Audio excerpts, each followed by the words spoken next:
Mesdames, Messieurs, bonjour et bienvenue dans ce magnifique endroit que j'espère vous apprécierez tous. C'est traditionnel mais néanmoins fort sincère. Je voudrais commencer par remercier un certain nombre de partenaires qui se sont mobilisés de cette occasion. En commençant bien entendu par la structure qui nous accueille, le Théâtre Garonne, dont je voudrais remercier la direction pour la mise à disposition de ces locaux qui vont nous permettre de disposer d'un véritable écrin pour faire briller les joyaux que sont nos jeunes lycéens.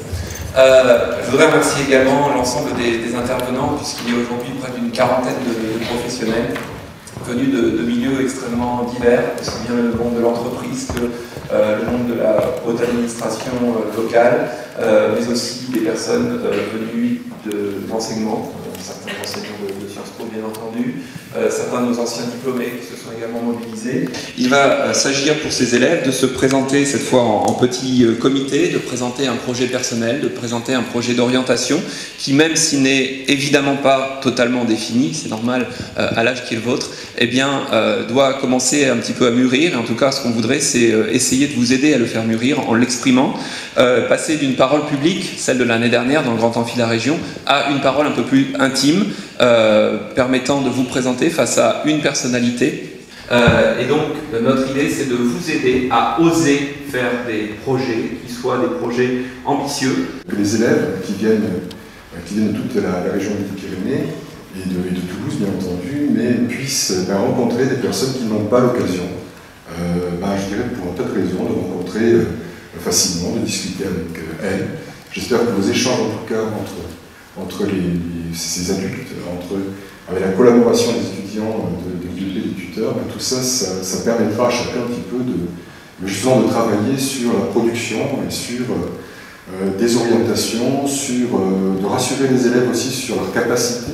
L'idée qu'on a eue aussi, c'était de vous mettre, non pas en scène, mais vous mettre sur scène. Vous avez chacun 3 minutes pour vous présenter, votre projet d'orientation, ce que vous avez envie de faire, ce que vous rêvez de faire, ce que vous n'osez pas faire, les idées que vous n'avez pas. L'idée, c'était d'avoir un petit discours sur vous, qui vous permette en amont de réfléchir aussi sur la projection que vous pouvez avoir pour l'avenir. Et donc toi tu imagines ce métier comment? Tu seras dans un bureau, tu seras sur le terrain, est-ce que tu t'es interrogé là-dessus? Tu t'es posé ces questions-là? Oui, justement j'espère être dans un mix des deux, c'est très plus sur le terrain, aller voir où on va travailler, où on va mener l'action. Et voir aussi, et après il y aura le domaine, il y aura le bureau aussi pour pouvoir travailler là-dessus, pour pouvoir se mettre les réunions, tout ça. À l'école Sciences Po par exemple, tout bêtement au départ, voilà, c'est un peu aussi pour ça que j'ai intégré le Dispo, en me disant pourquoi pas tenter, et puis voilà. Je me mets pas trop d'étoiles dans la tête à me dire que je vais faire Sciences Po, je vais réussir le concours, je vais faire les 5 années, je vais arriver, je vais faire droit, je vais faire avocat, et puis voilà, c'est réglé. Plus d'éléments sur quoi, par exemple? Est-ce qu'il y a des choses que tu n'as pas dites, que après réflexion tu te dis tiens ça aurait été intéressant de l'évoquer? D'accord, donc déjà démontrer qu'en fait ton projet, tu as commencé à le mettre en œuvre, c'est ça? D'accord.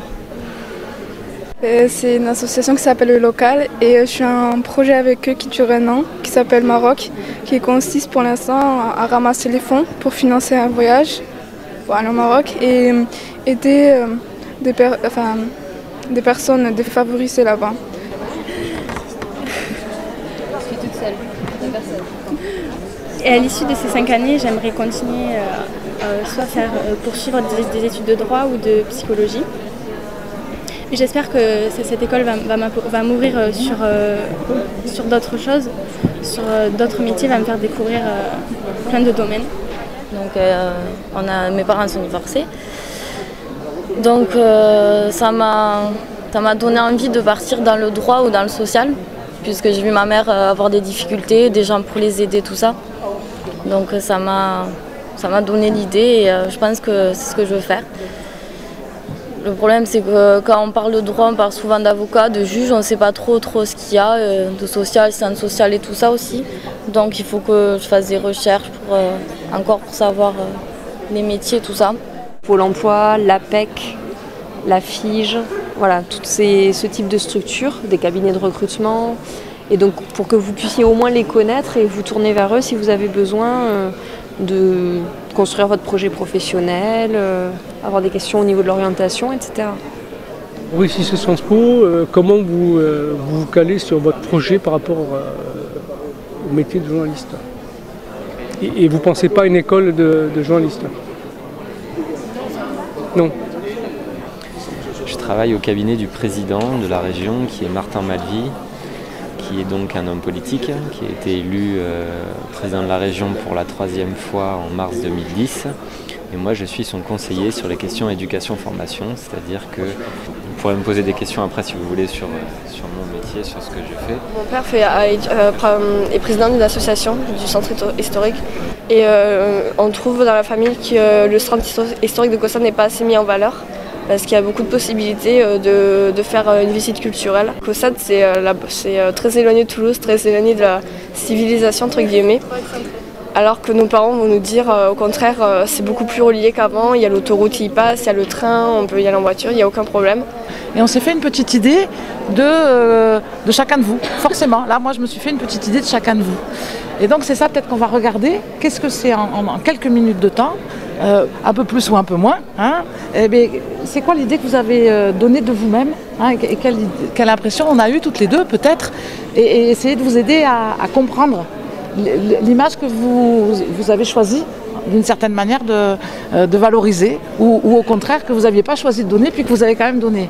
Et puis c'est peut-être cet exercice-là qu'on va faire en premier. Hein, moi ça m'intéresse de vous dire, bah tiens, d'abord vous avez tous fait une présentation, même si elle était un peu stressée, en même temps vous avez tous dit des choses.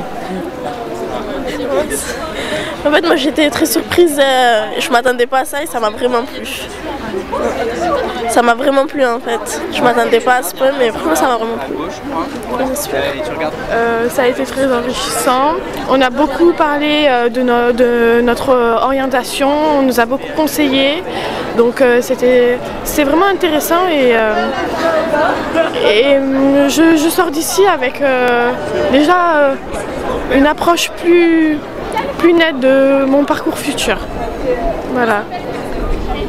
Qu'est-ce qu'ils vous ont dit comme retour Elle m'a rien dit, elle m'a dit que c'était bien, mais après c'était un peu court moi. Elle m'a dit que c'était pas trop grave. Fatoumata, comment ça s'est passé? C'était bien. Ouais. Oui. Non, t'as pas... Je m'appelle Noémie, je suis en première économique et sociale. Et donc avec cet échange, j'ai bien pu poser des questions et être guidée sur mon projet d'orientation et j'ai trouvé ça vraiment très intéressant. Voilà. Donc moi c'est Lisa Bokaya.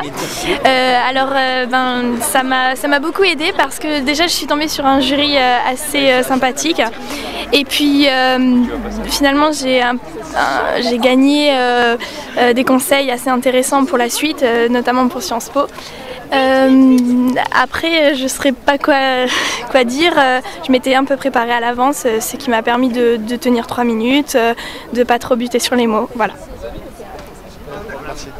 Non, mais on nous a fait on nous a donné des informations sur les cursus à suivre et tout, suivant ce qu'on voulait faire et tout ça. Des conseils qui m'ont vraiment donné, ça va m'aider plus tard, en fait, ça va vraiment me donner dans mon choix après. Donc, voilà. Après c'est un peu de stress au départ parce que c'est des personnes quand même importantes. Mais sinon après ils sont très gentils donc on se détend après. Donc voilà. Mais on dit révéler et accompagner les ambitions.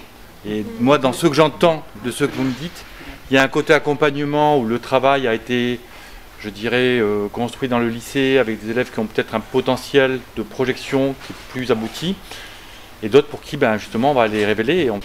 Ça permettait aussi par rapport à l'altruisme dont vous parliez. Moi, j'ai vu aussi deux jeunes qui étaient impliqués dans des ONG, dans des projets liés à des ONG. Ça voulait dire aussi qu'ils étaient capables de construire des savoirs en complémentarité de l'éducation formelle, mais aussi d'aller chercher donc des expériences de vie qui leur seront toujours utiles d'une façon ou d'une autre. Ils étaient très demandeurs d'informations de ce qu'on pouvait leur apporter, plus que de se présenter, parce que c'est vrai que c'est pas facile, un exercice, hein. Ils ont 16 ans. Quand j'ai 3 minutes pour parler moi, qu'est-ce que j'ai envie de dire? Mais parce qu'il avait été préparé avec le prof, manifestement. Mais c'est aussi la spontanéité de ce qu'ils aiment faire et ce qu'ils sont. Et j'ai apprécié parce qu'il y a une des jeunes qui a dit moi peut-être ça va partir dans tous les sens, mais finalement comment je dois procéder? Et rien que cette question, je dis c'est bien que tu puisses te poser cette question-là. Et surtout, autre élément pourquoi je voulais remercier les élèves et bien sûr vous, participants, mais les élèves et les professeurs, c'est parce que vraiment, ça n'existerait pas sans les enseignants, ça n'existerait pas sans les chefs d'établissement, ça n'existerait pas sans les services administratifs des lycées. C'est une vraie coopération en fait entre l'enseignement supérieur et l'enseignement secondaire.